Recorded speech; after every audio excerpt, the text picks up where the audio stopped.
போன கதையில் நம்ம திருச்செந்தூர் முருகனை பற்றி பார்த்தோம். திருச்செந்தூர் மூலவர் கையில் என்ன இருக்குமா, முருகன் கையிலனா பூ இருக்குமா. ஏன்னா சூரசம்ஹாரம் பண்ணுறாரு இல்லையா, பண்ணிட்டோன்னா அவருக்கு பிரம்மஹத்தி தோஷம் வரும். ஏன்னா சூரசம்ஹாரம் பண்ணும்போது சூரம் மட்டுமா போகிறான், கீழே இருக்கிற புல் பூண்டு செடி, அதுக்கு எறும்பு ஈனி எத்தனையோ நம்ம நடக்கும்போதே நம்ம சொல்லுவோம், நான் எந்த பாவமே பண்ணல, நான் எந்த பாவமே பண்ணலன்னு. ஆனால் நமக்கு தெரியாத பாவம் டெய்லி நம்ம பண்ணுறோம். நம்ம நடக்கும்போது கீழே எறும்பை மிதிக்கிறோம், அது செத்து போகுது, அது பாவம். வண்டி ஓட்டும்போது ஏதோ ஒரு ஈயை சாவடிக்கிறோம், கொசு கடிச்சா கொசு அடிக்கிறோம்.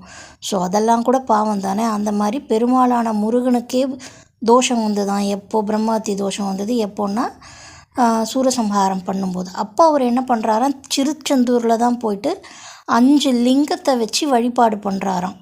அப்போது தேவர்கள் வராங்களாம் அந்த திருச்செந்தூரில் முருகனை பார்க்க. அப்போ அவர் திரும்புகிறாரு இல்லையா, அதே கோலத்தில் தான் அவர் என்னவா இருக்காராம், திருச்செந்தூர் மூலஸ்தலத்தில் மூலவர் எப்படி இருப்பாராம், கையில் பூ வச்சுட்டு இருப்பாராம் திருச்செந்தூர் முருகன்.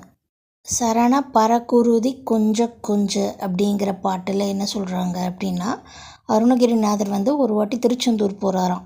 திருச்செந்தூரில் முருகன் எப்படி இருக்கானோ, நிறைய ஆபரணங்கள்லாம் அணிஞ்சுட்டு ரொம்ப அப்படியே கம்பீரமாக நிற்கிறானோ. அப்போது அருணகிரிநாதர் கேட்குறாராம், முருகா நீ இவ்வளோ அழகாக ஆபரணம்லாம் அணிஞ்சுட்டு இருக்க, எனக்கு உன்னோட நடன காட்சி கொடு, நீ டான்ஸ் ஆடு, அதை நான் பார்க்கணும் அப்படின்னு அருணகிரிநாதர் கேட்கும்போது முருகன் என்ன பண்ணுறானா, சின்ன குழந்தைய காலில் சதங்க கட்டிண்டு பாட்டு இசைவாத்தியங்கள்லாம் முழங்க டான்ஸ் ஆடுறானா.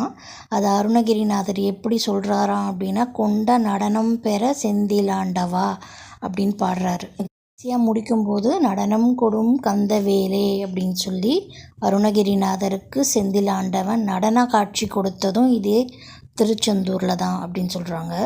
அகத்திய மாமுனிவர் என்ன பண்ணாராம், திருச்செந்தூர் முருகனை திருச்செந்தூரில் தரிசித்த புண்ணிய ஸ்தலம் அப்படின்னு சொல்கிறாங்க. அகஸ்தியர் எப்படியாப்பட்ட முனிவர்னால், ராமாயணத்தில் ராமர் காட்டுக்கு போகிறாரு இல்லையா, காட்டுக்கு போகும்போது அவர் இருக்கிற இடத்துல எல்லா முனிவரும் என்ன பண்ணாங்களா, ராமரை போய் பார்த்தாங்களாம். ஆனால் ராமர் போய் தரிசனம் பண்ணணும் அப்படின்னு அவரையே தேடிட்டு போய் பார்த்த ஒரே முனிவர் யாரானா அகத்திய முனிவர். அப்படிப்பட்ட அகத்திய முனிவர் என்ன பண்ணுறாராம், திருச்செந்தூருக்கு முருகனை தரிசனம் பண்ணுறாராம். அப்படிப்பட்ட அகத்திய மாமுனிக்கு திருச்செந்தூரில் முருகன் என்ன பண்ணுறானா, தமிழுக்கான விளக்கத்தை கொடுக்குறானா. தமிழை அகத்தியருக்கே சொல்லி கொடுக்குறானா முருகன். அப்படியாப்பட்ட திருச்செந்தூரில் போய் நம்ம எல்லாரும் அந்த முருகனை சேவிக்கும்போது எல்லா வளங்களும் நலங்களும் நமக்கு கிடைக்கும் அப்படிங்கிறது ஐதீகம் அப்படின்னு சொல்கிறாங்க.